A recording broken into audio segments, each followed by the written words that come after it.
Hello students, in last lecture we completed how to form a questionnaire. हमने questionnaire कैसे बनाते हैं वो देखना है।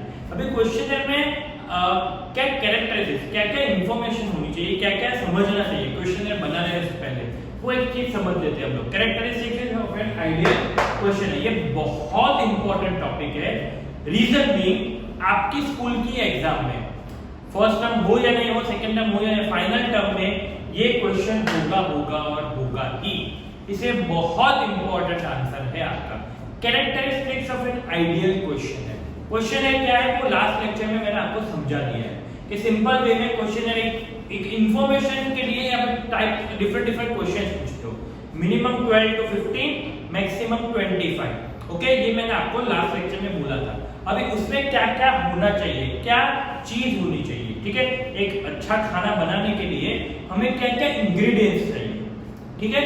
तो एक अच्छा क्वेश्चन बनाने के लिए क्या क्या इंग्रेडिएंट्स चाहिए, तो वो चीज हम लोग समझते हैं। तो पहली चीज एप्रोप्रिएट टाइटल, एक प्रॉपर टाइटल होना चाहिए। क्या होना चाहिए? Proper title. टाइटल प्रॉपर होगा तो वो जो क्वेश्चन है पढ़ रहा है उसके लिए बहुत इजी हो जाएगा समझने के लिए कि वो क्वेश्चन है किस चीज का फील कर रहा है। ओके, आप रेस्टोरेंट में खाना खाने जाते हो, यस जाते थे पहले जाते थे, तो उसके ऊपर लिखा होता है फीडबैक फॉर्म। तो फीडबैक फॉर्म का मतलब क्या हुआ कि वो आपसे रिव्यू लेना चाहते हैं कि आपको कैसा एक्सपीरियंस लगा। फिर अंदर जो भी क्वेश्चन है, लेकिन आपके दिमाग में आ गया कि ये फीडबैक फॉर्म है। तो अगर प्रॉपर एप्रोप्रिएट टाइटल नहीं होगा तो सामने वाले को भी पता नहीं चलेगा कि क्या करना है उसको। Clear? Got it? Okay, next minimum questions. Question जितने कम हो उतने अच्छा है। हाँ, मिनिमम क्वेश्चन में बहुत सारी इंफॉर्मेशन देनी है। लास्ट लेक्चर में मैंने आपको 12 क्वेश्चंस करवाए थे, मैं मैक्सिमम 15 तक आपको जाता और पूरी की पूरी इंफॉर्मेशन बीइंग ह्यूमन की लेके आता है। ठीक है, कैसे किया? कि मिनिमम क्वेश्चन होंगे तो सामने वाला भी फील करने के लिए बोर नहीं होगा। सोचो 20 क्वेश्चन आपको फील करने को, भरने को, आप भरोगे? नहीं सर, इतने 20 क्वेश्चन तो कौन भरेगा, कंटाला है। दैट इज द रीजन कि मिनिमम क्वेश्चन होंगे उतना क्वेश्चनर अच्छा लगेगा और उसने में मिनिमम क्वेश्चंस में ही हमें इंफॉर्मेशन लेके आनी है। क्लियर? दिमाग में बैठ गया? ओके। Third, information purpose. आप क्वेश्चनर क्यों कर रहे हो? सबसे पहले चीज, क्वेश्चनर इसलिए कर रहे हैं क्योंकि हमें इंफॉर्मेशन चाहिए। हमें क्या चाहिए? इंफॉर्मेशन चाहिए, इसलिए हम लोग क्वेश्चनर पूछ रहे हैं। तो वो पर्पस तो रहना ही चाहिए। आप उसकी पर्सनल डिटेल्स पूछो, उसके शॉप के रिलेटेड पूछो, बट आपको मेन इंफॉर्मेशन क्या लानी है कि ओवरऑल टर्नओवर, कितना प्रॉफिट वो अर्न करता है।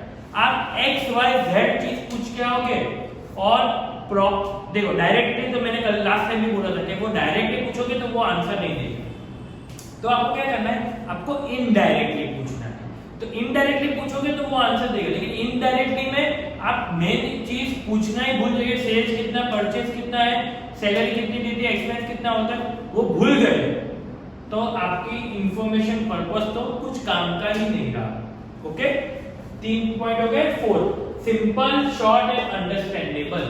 सिंपल होना चाहिए, शॉर्ट होना चाहिए और समझ में आए ऐसा होना चाहिए।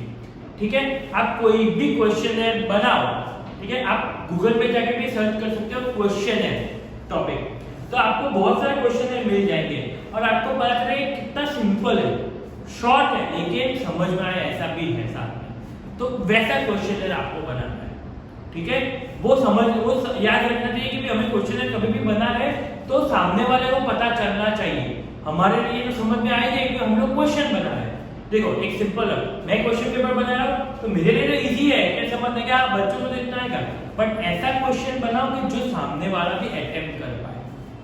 ओके, डिफिकल्ट क्वेश्चन होगा तो वो स्किप कर देगा। तो ऐसा नहीं होना चाहिए, अंडरस्टैंडेबल होना चाहिए। Avoid sensitive questions and personalised question. Sensitive question को मत छोड़ो। उसके घर में कितनी बीवी है, कितने बच्चे, हमें क्या जान के करना। हमारा इंपॉर्टेंट टॉपिक क्या है कि भाई बीइंग ह्यूमन का प्रॉफिट और लॉस जानना है हमें। तो उसकी वजह से हम उसके पर्सनल लाइफ के क्वेश्चन पूछेंगे, कोई फायदा नहीं। आपको क्या क्वेश्चन पूछना है कि जो आपके टारगेट के, आपका टारगेट क्या है कि to get the information of profit और loss of store, any store, तो वो इंफॉर्मेशन निकालो ना। क्यों अलग अलग इंफॉर्मेशन, आप उसके पर्सनल लाइफ में जाना है, सेंसिटिव, कोई सेंसिटिव टॉपिक पे कैसा पूछोगे कि भाई इधर कोई करप्शन होता है, तो कौन आंसर देगा? कोई नहीं देगा। ओके, तो सेंसिटिव टॉपिक अवॉइड करो, पर्सनल लाइफ टॉपिक अवॉइड करो। फ्री फ्रॉम कैलकुलेशन, कैलकुलेशन वो सामने वाले को कोई भी कैलकुलेशन नहीं करना देना चाहिए हमें। हम ऐसे क्वेश्चंस पूछेंगे जिसमें कैलकुलेशन फ्री हो, होना ही नहीं चाहिए। ओके, तो वो क्वेश्चन होने, अगर आप ऐसा पूछ रहे हो उसको कि भाई आपकी एवरेज टी शर्ट कितनी सेल हो रही है, तो वो बोल रहा है कि भाई पूरे मंथ में 300, उसका एवरेज प्राइस कितना है, उसका मल्टीप्लाई करके आंसर लिखो, तो वो देगा? क्यों दे? इतना कैलकुलेशन कौन करेगा? कैलकुलेटर लेके बैठना पड़ेगा उसको। डायरेक्टली एवरेज टी शर्ट पूछो, एवरेज प्राइस पूछो, मल्टीप्लिकेशन खुद कर लो। ओके, तो कैलकुलेशन के बिना होना चाहिए।